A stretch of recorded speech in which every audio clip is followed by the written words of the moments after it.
Hello students, तो आज हम लोग कार्बन आयन का अगला रिएक्शन में बढ़ने जा रहे हैं। अगला रिएक्शन हमारा है बेंजिलिक एसिड रिएक्शन। तो होता क्या है कि रिएक्टेंट में हमें बेंजिल दिया रहता है, ये हमारा बेंजिल है, ये दोनों तरफ बेंजिन लगा हुआ रहेगा और ये डाइकीटोन है। तो ये जो अल्फा बीटा डाइकीटोन होता है बेंजीन के साथ, इसको हम नाम देते हैं कॉमन नेम बेंजिल, और इससे ये प्रोडक्ट बन रहा है बेंजिलिक एसिड जिसको बोल रहे हैं। देखो OH माइनस और H+, ठीक है। पहले हम उसे बेसिक मीडियम में लेकर जा रहे हैं रिएक्शन, या OH माइनस या बेसिक मीडियम है, और दूसरा तुम्हारा एसिडिफिकेशन कर रहा है। उसके बाद रिएक्शन का मैकेनिज्म देखो ध्यान से। ये जो OH माइनस है ये एज अ न्यूक्लियोफाइल जाएगा अटैक करने के लिए, क्योंकि यहाँ पर कोई भी एसिडिक H नहीं है। तो ये जो OH माइनस था वो गया इस पर अटैक किया। तो जब इस पर अटैक किया, इसका बॉन्ड तुम्हारा शिफ्ट कर गया, O पे माइनस आ गया। अगला स्ट्रक्चर देख लो।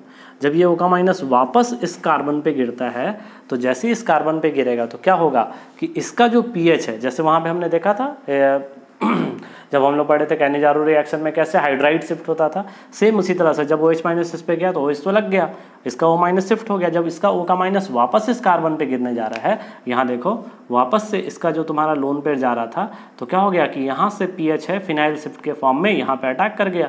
तो अटैक करेगा तो इसका पाई इलेक्ट्रॉन शिफ्ट कर गया इस पर, तो pH अब किससे जुड़ गया, इससे जुड़ गया, और यहाँ पे क्या बन गया, कार्बोक्सिलिक एसिड। देख लो ध्यान से, यहाँ पे कार्बोक्सिलिक एसिड बन गया और pH इससे अटैच हो गया। यहाँ पे क्या बन गया, O माइनस। अब इसको एसिडिफाई कर दो तो यहाँ हमारा क्या बन जाएगा, बेंजिलिक एसिड। उसी तरह से यहाँ ध्यान से देखो, यहाँ पे हमने फ्यूरेन लगा दिया है, तो फ्यूरेन लगा दिया तो इसका नाम क्या हो जाएगा, फ्यूरिल, ठीक है। अब उसी तरह से यहाँ पे पहला OH माइनस, दूसरा एसिडिक मीडियम, तो बन जाएगा फ्यूरिलिक एसिड। इसका मैकेनिज्म खुद से आप लोग एक बार कोशिश करोगे, जैसे यहाँ पर हमने बताया ना बेंजिल का, उसी तरह से फ्यूरिल का भी बन जाएगा। उसी तरह से वहाँ पे पायरोल लगा के कर सकते हो, जिसको हम लोग तुम्हारा पायरोरिल बोलते हैं। उसी तरह से पायरोरिलिक एसिड बनता है, तो पायरोल लगा दो तो उसी तरह से बनता है। थायोफिन के साथ भी सेम उसी तरह से मैकेनिज्म फॉलो करता है। तो आप इसका मैकेनिज्म खुद से ट्राई करोगे। अब देखो, इससे रिलेटेड एक सवाल यहाँ पे आता है, इस पर अक्सर कन्फ्यूज़न क्या होता है बहुत लोगों को, यहाँ पे एसिडिक एच दिखता है, तो एसिडिक एच दिखता है तो सबसे पहला लोगों को अप्रोच क्या होता है, OH माइनस करके H को निकाल देंगे। ठीक है, आपने निकाल दिया। अब इसका नेगेटिव चार्ज, अगर मान लो तुम एल्डोल सोच रहे हो, इसका एसिडिक एच निकालेंगे, इंट्रामोलिकुलर एल्डोल हम लोग सोचते थे, तो इंट्रामोलिकुलर एल्डोल के लिए यहाँ पे नेगेटिव निकालते थे और दूसरे O पे अटैक करता था। तो देखो दूसरे C डबल बॉन्ड O पे अटैक किया। जब अटैक किया तो कितना मेंबर रिंग यहाँ पे बन रहा है, 1 2 3, तो 3 मेंबर रिंग बन रहा है, तो उसका रिंग स्ट्रेंथ तो काफ़ी ज़्यादा होगा। इसीलिए तुम्हारा यहाँ पे रिएक्शन जो है वो एल्डोल के जैसा प्रेफर नहीं करेगा। अब देखो रिएक्शन जो है वो कैसे प्रेफर करेगा, जैसा भी हमने बेंजिलिक एसिड पढ़ाया सेम उसी तरह से। अच्छा, ये देखो कि बेंजिलिक वाले में OH minus as a nucleophile किस पे अटैक करता था, C डबल बॉन्ड O पे। तो देखो यहाँ पर भी एकदम सेम होगा, OH माइनस जो है वो किस पे अटैक कर रहा है, C डबल बॉन्ड O पे अटैक किया। तो क्या बन गया हमारा, O माइनस बन गया और OH जाके इस कार्बन से अटैच हो गया। तो यहाँ तक तो ठीक है, यहाँ तक तो कोई दिक्कत नहीं है। अब देखो अगला स्टेप समझने वाली बात है, इसका O का लोन पेयर वापस से तुम्हारा इस कार्बन पे गिरा।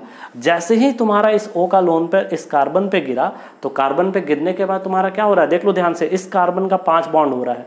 तो 5 बॉन्ड हो रहा है, तो देखो ये कार्बन क्या किया, ये कार्बन यहाँ से तुम्हारा इसका इलेक्ट्रॉन को मतलब कि विड्रॉ करके अल्काइल शिफ्ट करा दिया और इस पे अटैक करा दिया, यहाँ से O माइनस बाहर। देखो ध्यान से, यहाँ पे होता क्या था ना, ये पीएच ग्रुप जो होता था वो तुम्हारा फ्री था, वो आराम से तुम्हारा फ्रीडमली तुम्हारा क्या था कि वहाँ से निकल के और इस वाले पे मूव करता था। अभी क्या हो रहा है कि इसके साथ रिंग पे ही अटैच है, वो यहाँ पे क्या हो रहा है, इसके साथ रिंग में ही अटैच है। तो इसका अल्काइल ग्रुप यहाँ से निकला और C डबल बॉन्ड O पे अटैक कर दिया। तो अटैक कर देगा तो कितना मेंबर बन गया, ध्यान से देखो कि यहाँ से बॉन्ड टूट गया, तो यहाँ से बॉन्ड टूट गया, तो बॉन्ड टूट रहा था यहाँ से, देखो यहाँ पे पहले बॉन्ड था, ये वाला बॉन्ड यहाँ पे बना हुआ था, और यहाँ से बॉन्ड टूट के किस पे अटैक किया, इस पे, तो ये वाला बॉन्ड तो हट गया और एक नया बॉन्ड यहाँ पे बन रहा है, और यहाँ पे क्या बन गया, O माइनस, क्योंकि इसका बॉन्ड शिफ्ट कर गया इस पे। तो कितना मेंबरिंग बन गया यहाँ पे, 5 मेंबरिंग।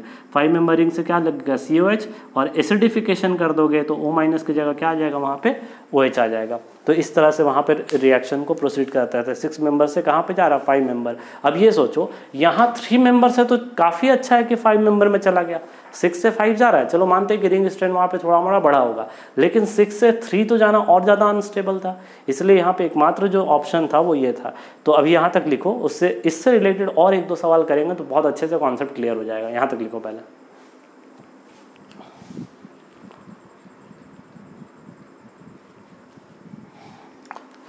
ओके, यहाँ पे देखो ये दोनों रिएक्शन बिल्कुल अभी जो हमने रिएक्शन बताया उसी के बेसिस पे है।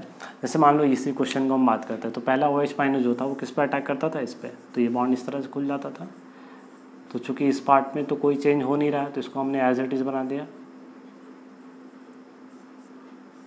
अब देखो यहाँ पे OH आ गया, यहाँ पे क्या बन गया O-, यहाँ पे क्या था डबल बॉन्ड O।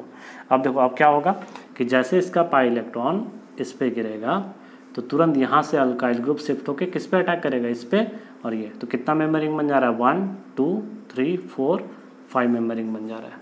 तो अगला स्ट्रक्चर जो बन गया, ध्यान से देखो यहाँ पे क्या बन जाएगा 5 मेंबर रिंग, इससे क्या लग गया COH, ठीक है, और यहाँ पे तुम्हारा क्या लग जाएगा, देखो ये वाला शिफ्ट कर गया ना, तो यहीं पे तुम्हारा क्या लग गया O-। अब बाद में एसिडिफाई कर दोगे तो हमारा प्रोडक्ट जो बन जाएगा COH एंड OH। तो इस तरीके से बनेगा। इस तरह से इस वाले सवाल को अपने से ट्राई करोगे। और देखो यहाँ पे एक रिएजेंट है फेंटन्स रिएजेंट। तो ये फेंटन्स रिएजेंट का तुम्हारा काम, ये रिएजेंट है क्या, FeSO4 in presence of H2O2।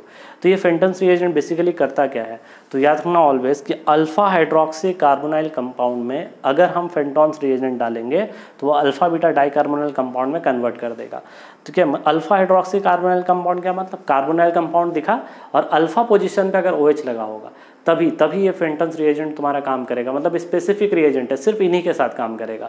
तो यहाँ पे देखो एक एग्जांपल देखो, ये हमारा कार्बोनाइल कंपाउंड है और इसके अल्फा पोजीशन पे क्या लगा हुआ OH, तो इसको हमने क्या बोल दिया अल्फा हाइड्रोक्सी कार्बोनाइल कंपाउंड। अब इसमें क्या डाल दिया फेंटन्स रिएजेंट। फेंटन्स रिएजेंट जैसे ही डालेंगे तो अल्फा और बीटा दोनों पोजीशन पे, ठीक है, जैसे कि मान लो कि तुम्हारा अल्फा पे और बीटा पे दोनों पोजीशन पे तुम्हारा क्या आ गया डाई कार्बोनाइल कंपाउंड बन गया, ठीक है। मतलब इस वाले पार्ट को भी कीटोन में चेंज कर देता है। तो इस रिएजेंट का आगे यूज़ है, जो आगे हमने क्वेश्चन दिया, इस क्वेश्चन को खुद से ट्राई करोगे, सवाल बहुत आसान बन जाएगा, बस इस रिएजेंट का यूज़ पता होना चाहिए, ठीक है। तो ये रिएक्शन जो हमारा हमने पढ़ा बेंजिलिक रिएक्शन, ये भी कार्बन आयन का एक मोस्ट इंपॉर्टेंट रिएक्शन था, जिसमें सबसे इंपॉर्टेंट पार्ट था ये वाला। ये अक्सर लोग भूल जाते हैं कि कैसे इनका मैकेनिज्म होगा, इसलिए एकदम अच्छे से इसको ध्यान रखोगे, ठीक है।